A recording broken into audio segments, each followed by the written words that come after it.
മലപ്പുറം ജില്ലയിലെ ബാങ്കുകളിൽ ഈ സാമ്പത്തിക വർഷത്തിലെ മൂന്നാം പാദത്തിൽ 53,109 കോടി രൂപയുടെ നിക്ഷേപമുണ്ടായതായി ജില്ലാതല ബാങ്കിംഗ് അവലോകന സമിതി യോഗം വിലയിരുത്തി.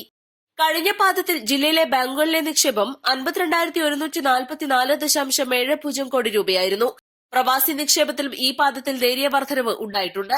13,235 കോടി രൂപയാണ് ഇത്തവണത്തെ പ്രവാസി നിക്ഷേപം.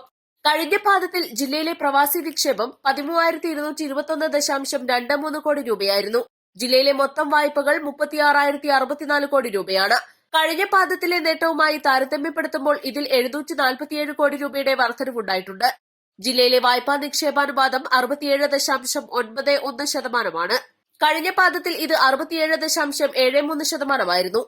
Kerala Gramin Bank 77.33%, Canara Bank 74.74%, SBI 44.22%, Federal Bank 31.99%, South Indian Bank 41.5% എന്നിങ്ങനെയാണ് വിവിധ ബാങ്കുകളുടെ വായ്പാ നിക്ഷേപാനുപാതം.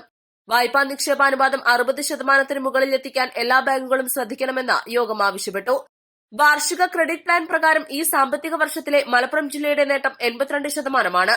18,800 കോടി രൂപ എന്ന ലക്ഷ്യത്തെ മുൻനിർത്തി 10,861 കോടി രൂപയുടെ വായ്പകളാണ് ഈ കാലയളവിൽ നൽകിയത്. ഇതിൽ 7,215 കോടി രൂപയുടെ വായ്പ മുൻഗണനാ മേഖലയിലാണ് നൽകിയത്. മറ്റു വിഭാഗങ്ങളിൽ ഈ സാമ്പത്തിക വർഷം 5,244 കോടി രൂപയുടെ വായ്പകൾ നൽകാനായി. ഈ മേഖലയിലെ നേട്ടം 94%. മൃഗസംരക്ഷണം, ക്ഷീരവികസനം, ഫിഷറീസ് വകുപ്പുകളിലായി സംയോജിച്ച് ജില്ലയിലെ വിവിധ ഭാഗങ്ങളിലായി നടന്നുവരുന്ന Kisan credit card, animal husbandry and fisheries ക്യാമ്പുകളിൽ അതാത് പഞ്ചായത്തുകളിലെ ബാങ്കുകൾ പങ്കെടുക്കണമെന്ന് യോഗം ആവശ്യപ്പെട്ടു. കേന്ദ്ര സർക്കാരിന്റെ PMFME, PMEGP, PM സ്വനിധി പദ്ധതികളുമായി ബന്ധപ്പെട്ട ലോണുകൾ റിജക്ട് ചെയ്യുമ്പോൾ കൃത്യമായ കാരണം ഉപഭോക്താവിനെ അറിയിക്കണം. അതിദരിദ്രരുടെ ഉന്നമനത്തിനായി സംസ്ഥാന സർക്കാർ നടപ്പിലാക്കുന്ന ABCD ക്യാമ്പുകളിൽ അതത് പ്രദേശത്തുള്ള ബാങ്കുകൾ പങ്കെടുക്കുകയും ആവശ്യമായ സേവനങ്ങൾ ലഭ്യമാക്കുകയും വേണം. വിവിധ സർക്കാർ വകുപ്പുകൾ നടപ്പാക്കുന്ന ധനസഹായ പദ്ധതികളെക്കുറിച്ച് ഉപഭോക്താക്കളെ അറിയിക്കാനും പ്രോത്സാഹിപ്പിക്കാനും ശ്രദ്ധിക്കണം. റവന്യൂ റിക്കവറിക്കായി നൽകുന്ന അപേക്ഷകളിൽ പാർട്ട് പേയ്മെന്റ് നടത്തുകയോ ഒത്തുതീർപ്പാക്കുകയോ ചെയ്യുന്ന സാഹചര്യങ്ങളിൽ അതാത് താലൂക്ക് ഓഫീസുകളിൽ ഇക്കാര്യം അറിയിക്കുകയും കളക്ഷൻ ചാർജ് കൃത്യമായി അടവാക്കുകയും ചെയ്യണമെന്നും ബാങ്കുകളോട് യോഗത്തിൽ ആവശ്യപ്പെട്ടു.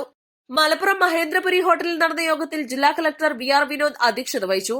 കാർഷിക മേഖലയുടെ അടിസ്ഥാന സൌകര്യ വികസനത്തിലും വ്യവസായ മേഖലയുടെ വികസനത്തിലുമെല്ലാം ബാങ്കുകളുടെ പങ്ക് വലുതാണെന്ന് അദ്ദേഹം പറഞ്ഞു. സൂക്ഷ്മ, ചെറുകിട, ഇടത്തര സംരംഭകരെ വൻ വ്യവസായങ്ങളാക്കി ഉയർത്തിക്കൊണ്ടുവരാൻ ബാങ്കുകൾ താൽപര്യമെടുക്കണം. രാജ്യത്തെ സംരംഭങ്ങളെ അന്താരാഷ്ട്ര വിപണിയിലേക്ക് എത്തിക്കുന്നതിൽ ബാങ്കുകൾക്ക് വലിയ പങ്കുണ്ടെന്നും അദ്ദേഹം പറഞ്ഞു. 2024-25 വർഷത്തെ വാർഷിക ക്രെഡിറ്റ് പ്ലാനിന്റെ പ്രകാശനവും ചടങ്ങിൽ വെച്ച് ജില്ലാ കളക്ടർ നിർവഹിച്ചു. യോഗത്തിൽ lead district officer M. Muthukumar, NABARD ജില്ലാ development manager A. Muhammad Riyas, Canara bank AGM Srividya, ജില്ലാ lead bank manager MA Titan തുടങ്ങിയവർ സംസാരിച്ചു. East Live, Malappuram.